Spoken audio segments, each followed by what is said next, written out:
aleluia, aleluia, aleluia, aleluia,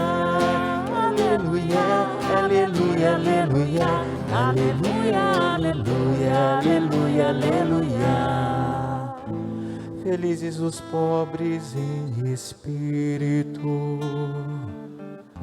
porque deles é o reino dos céus.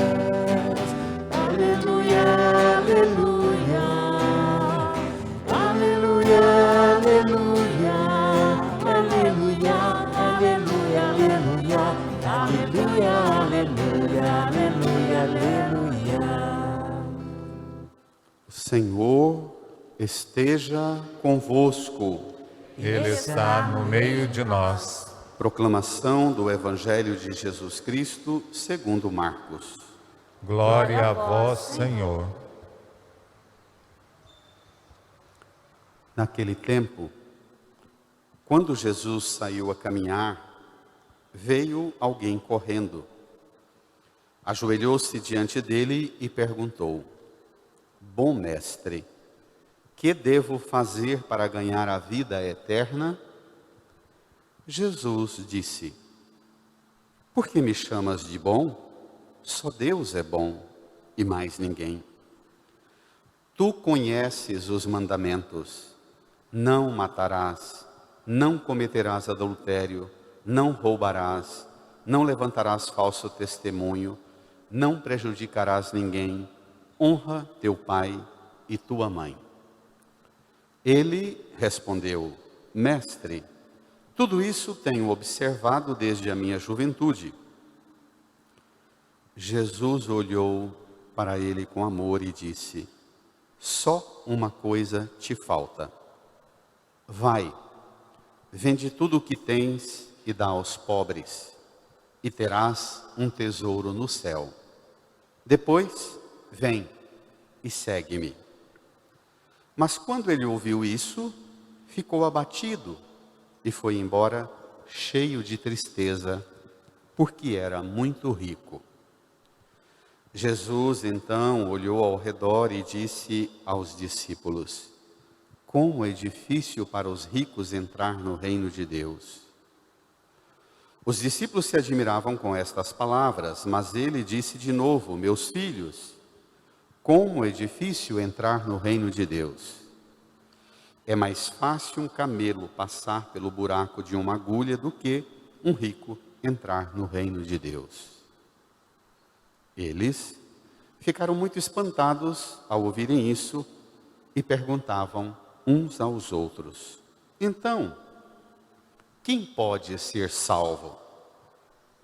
Jesus olhou para eles e disse: Para os homens isso é impossível, mas não para Deus. Para Deus tudo é possível. Pedro então começou a dizer-lhe: Eis que nós deixamos tudo e te seguimos.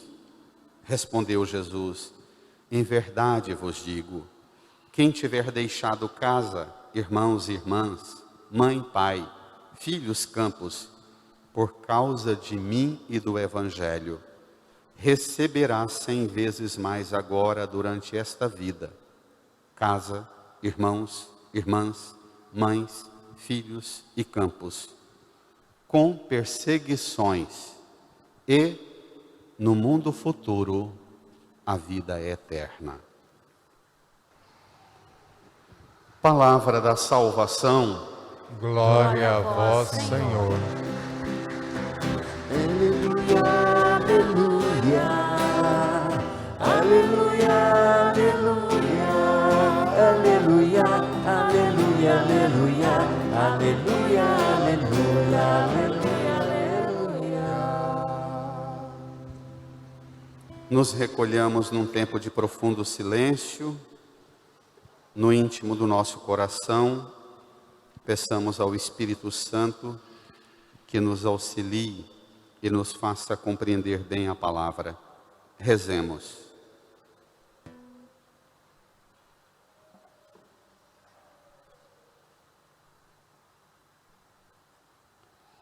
Amém. Irmãs e irmãos, meninas e meninos da catequese, hoje vocês vêm até o altar com uma fome, a fome do amor de Deus. Como cantamos no Salmo, saciai-nos, ó Senhor, com vosso amor. E exultaremos de alegria. Não a alegria da comida e da bebida do mundo, mas a alegria de um amor que se fez esta entrega da cruz.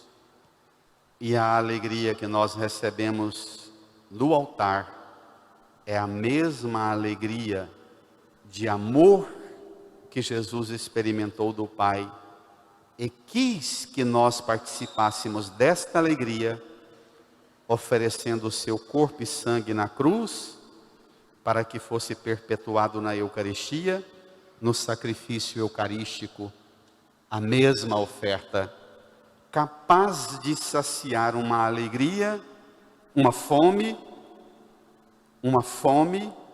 que o mundo não tem condições. Vamos ao Evangelho, Marcos 10, 17 e 30. Depois de falar sobre o escândalo, e se teu olho, tua mão, teu pé te leva a pecar, corta-o. Jesus falou do sacramento do matrimônio sem adultério e sem divórcio, e hoje ele fala da nossa relação com os bens deste mundo. Vamos lá? Naquele tempo, quando Jesus saiu a caminhar, veio alguém correndo. Ajoelhou-se diante dele e perguntou: Bradem? Bom mestre, que devo fazer para ganhar a vida eterna? Jesus saiu a caminhar e vem alguém correndo.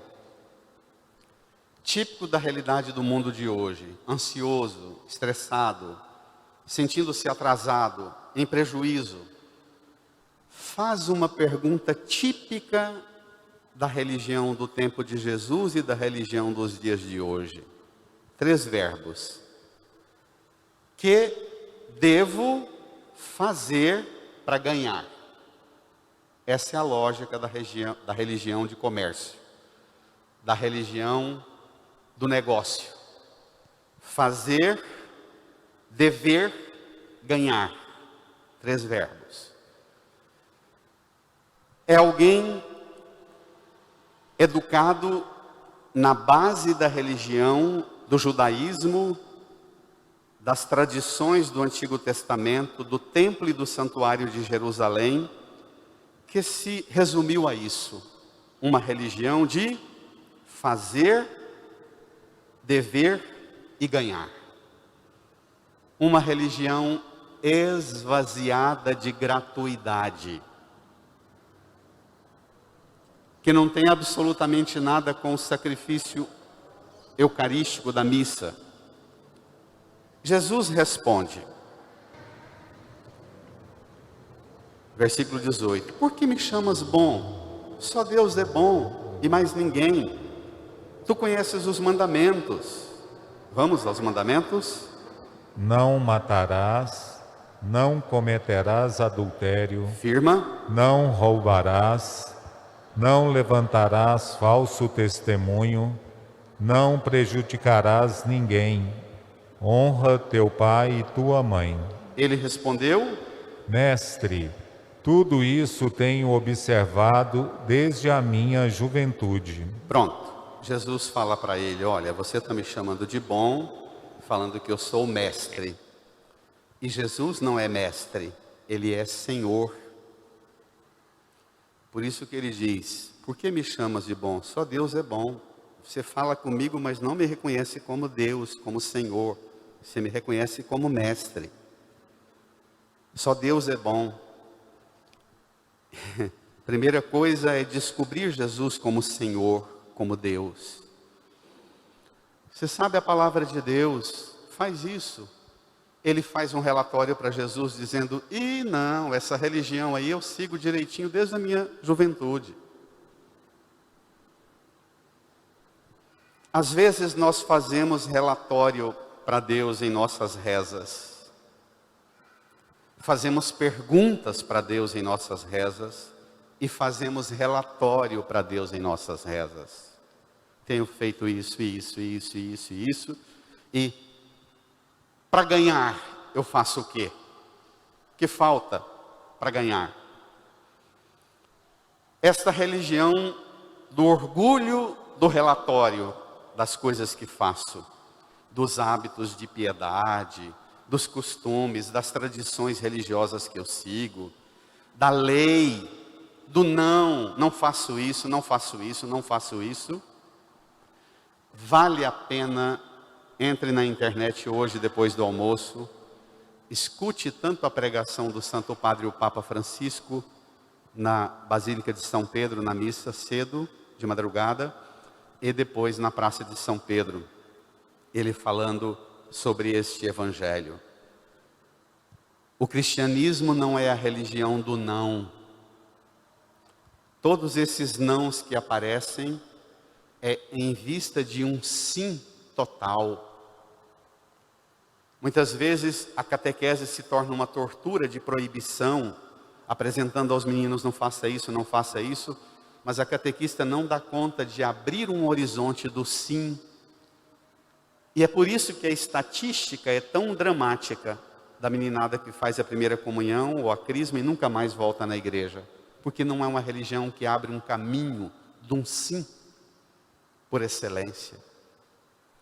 É uma religião que escuta submisso aos nãos.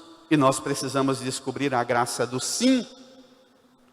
Nenhum não apresenta para nós, da parte de Deus, um não vai por aqui, não vai por aqui, não vai por aqui, para indicar-nos, vá por ali. Nós ficamos na religião pesada, tensa, sofrida, e que depois precisa ser compensada nos hábitos de piedades ingênuas, que a meninada nem entende. Numa religião abstrata, carregada de fantasias, e a meninada não experimenta a força da palavra. A palavra de Deus, a sabedoria de Deus, mais preciosa que ouro, prata é barro, é lama, diz a primeira leitura. Palavra de Deus viva e eficaz, cortante, que separa osso, medula, separa tudo. Jesus, quando escuta o jovem, que a gente não sabe se é jovem, o homem dizer que já está resolvido, que está pronto para receber a vida eterna, Jesus tem um gesto. Vamos lá? Versículo 21. Jesus olhou para ele com amor e disse: só uma coisa te falta. Espere lá. Antes de um comando, um olhar de amor. Porque relação com Deus que não é fundada num olhar de amor, é uma tragédia. Experiência espiritual, experiência de anseios de transcendência, ganhar vida eterna, alcançar vida eterna, anseios das coisas mais elevadas, que não é fruto de uma experiência de ser olhado com amor, dá em homens e mulheres amargos na religião, travados nas normas e regras da religião, que falam de um Deus que parece não ter diferença de um carrasco ameaçador. Jesus olha para ele com amor, para dar uma notícia terrível. Dizer para ele: rapaz, você faz um relatório tão perfeito de tudo que você vive na religião, mas tem uma coisa escondida em você. Vamos lá? Vamos descobrir o que é que está escondido em mim e em você? Juntos. E disse: só uma coisa te falta. Vai vende tudo o que tens e dá aos pobres, e terás um tesouro no céu. Brada. Depois vem e segue-me. Vai, vende tudo o que tens, dá aos pobres, terás um tesouro no céu, depois vem e segue-me.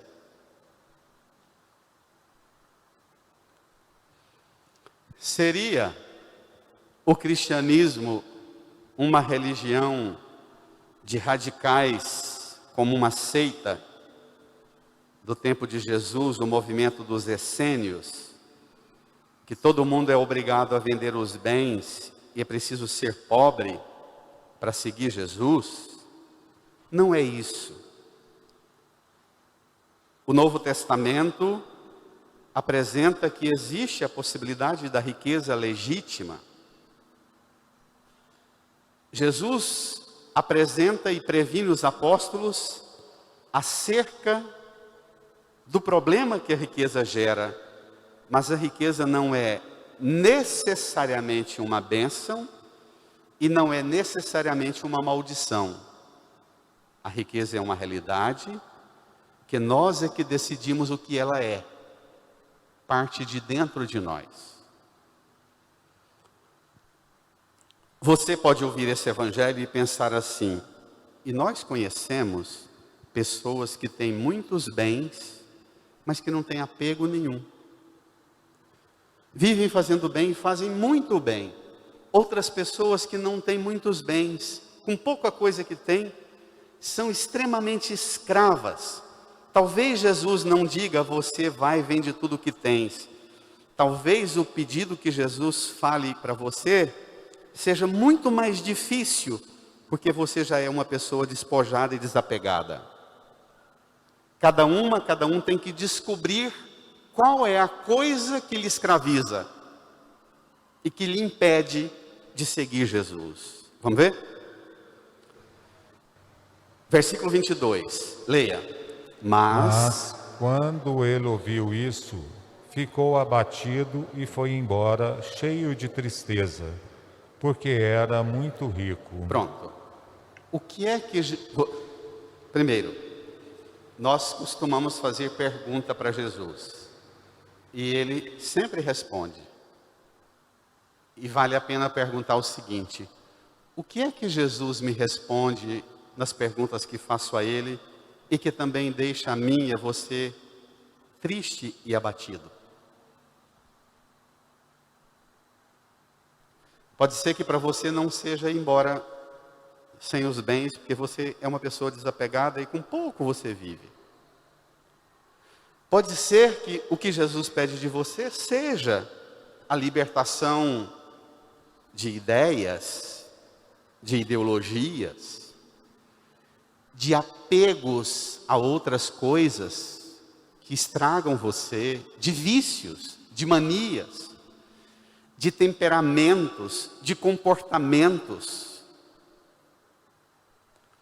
de escolhas rígidas, consolidadas em você. Eu sempre que prego esse evangelho, repito, para muitas pessoas, você conhece como a mim, seguramente a possibilidade de Jesus dizer assim: olha, vai lá, perdoa seu irmão, sua irmã, tira essa amargura, esse ressentimento que está dentro de você, depois vem e segue-me, não é? Olha, vai lá, tira esse sentimento de culpa, de complexo de inferioridade que você tem, e se faz vítima, querendo a atenção de todo mundo. Sai dessa, depois vem e segue-me. Pode ser, não pode?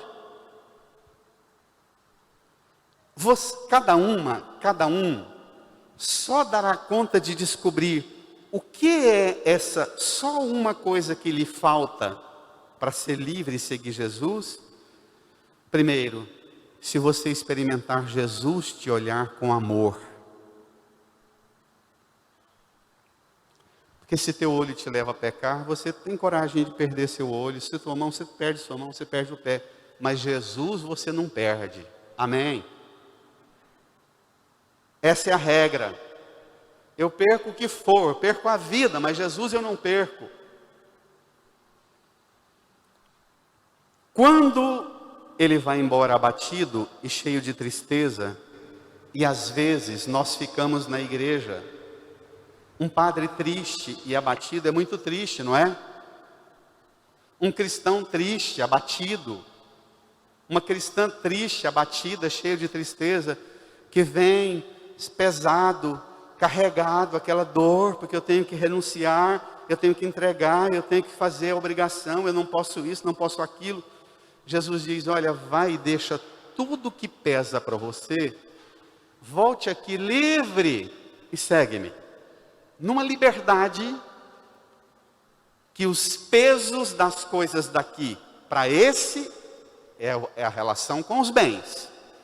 Para você pode ser outra coisa. Está claro? Vejamos o desfecho. Olha o gesto de novo de Jesus, versículo 23. Jesus então olhou ao redor e disse aos discípulos, bradem. Como é difícil para os ricos entrar no reino de Deus.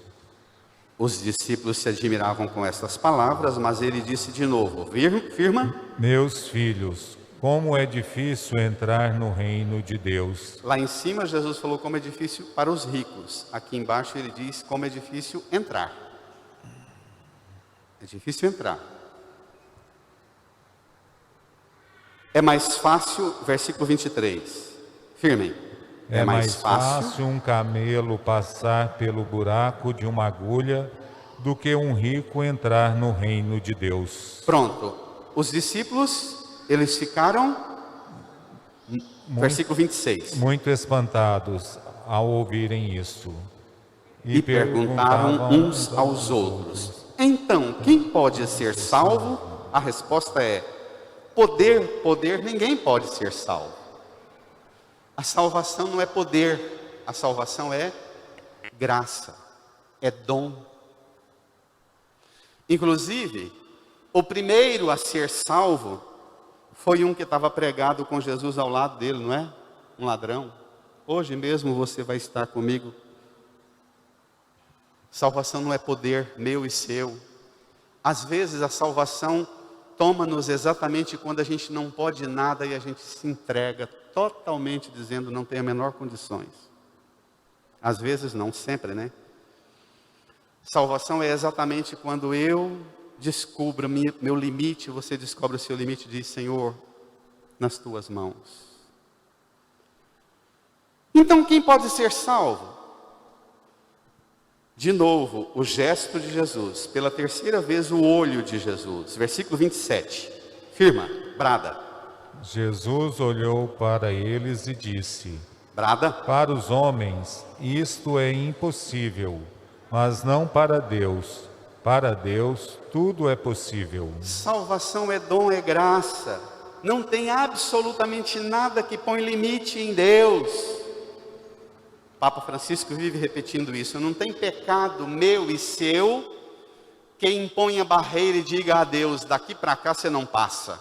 Você não dá conta, meu pecado é tão grande que você não passa para o lado de cá. Para Deus tudo é possível. Não existe barreira de pecado que diga, daqui para lá Deus não passa.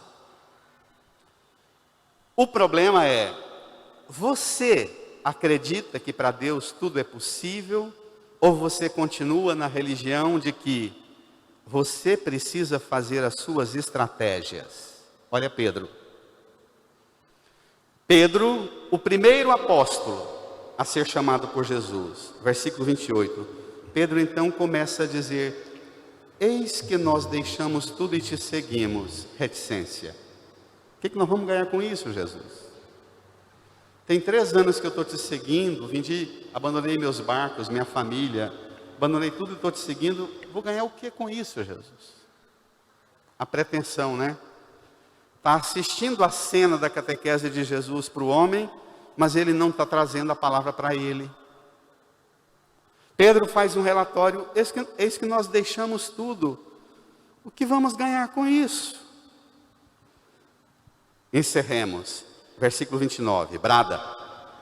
Respondeu Jesus, em verdade vos digo, Quem tiver deixado, vão. casa, irmãos, irmãs, mãe, pai, filhos, campos, por causa de mim e do Evangelho, receberá 100 vezes mais agora durante esta vida. Casa, irmãos, irmãs, mães, filhos e campos, com perseguições. Perseguições. E no mundo futuro? A vida eterna. Pronto. Primeira coisa. Para a gente ir para casa hoje, não triste e abatido, comece a louvar a Deus pelo que você já deixou, pelo que você já renunciou, já perdeu. Comece a louvar. Depois, continue o louvor bendizendo a Deus por tudo que você ganhou. Pai, mãe, irmão, casa, campo, tudo. E depois, não se esqueça de apresentar as o quê? Perseguições.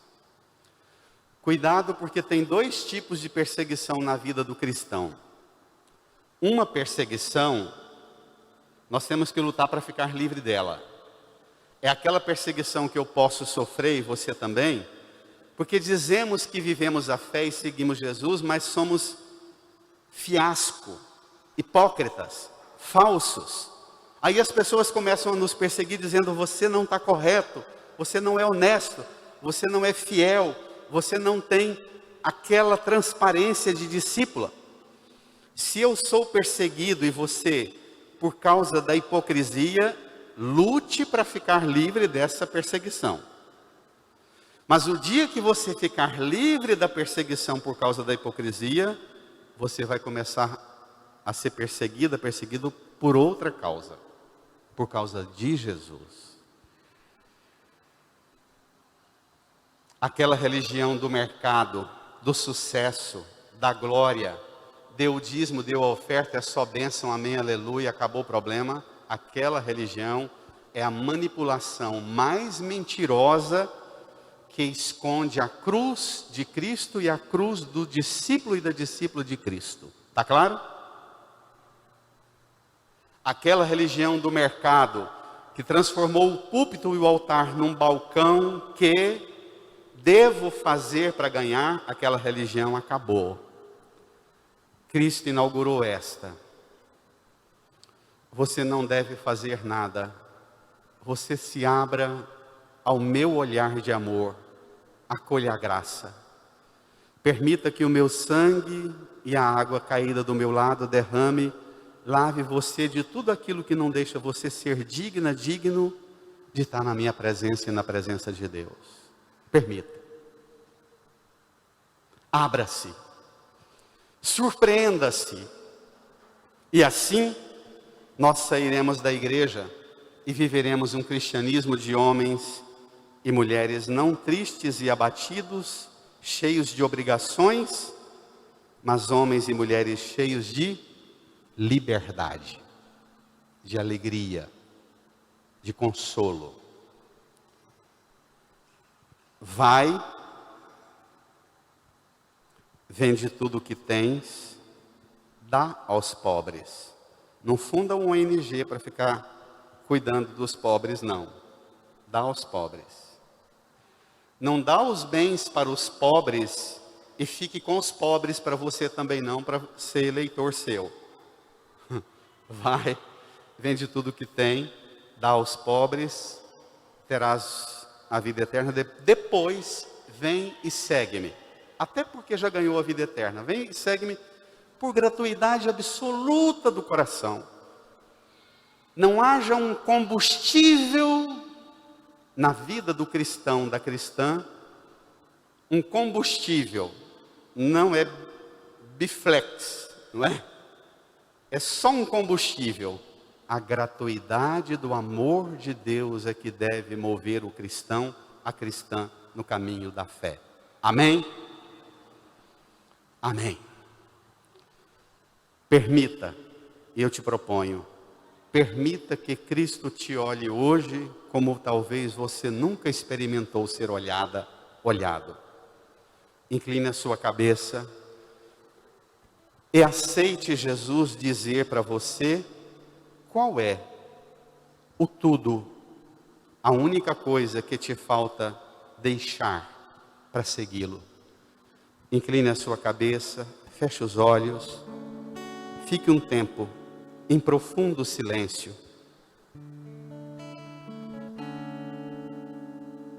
escutando a voz de Jesus, que te olha com amor e diz a você: vai, uma coisa te falta, deixa isso que tem estragado você, que não deixa você livre, deixa, depois você vem, vai, escute e fale com Jesus.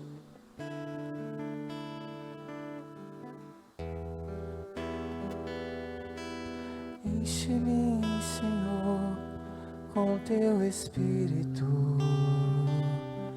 e minha alma reviverá.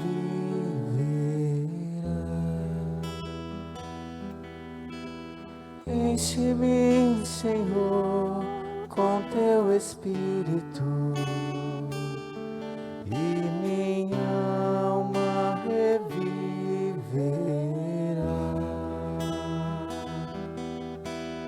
Para te adorar, para te louvar, enche-me, Senhor Jesus, para te adorar, para te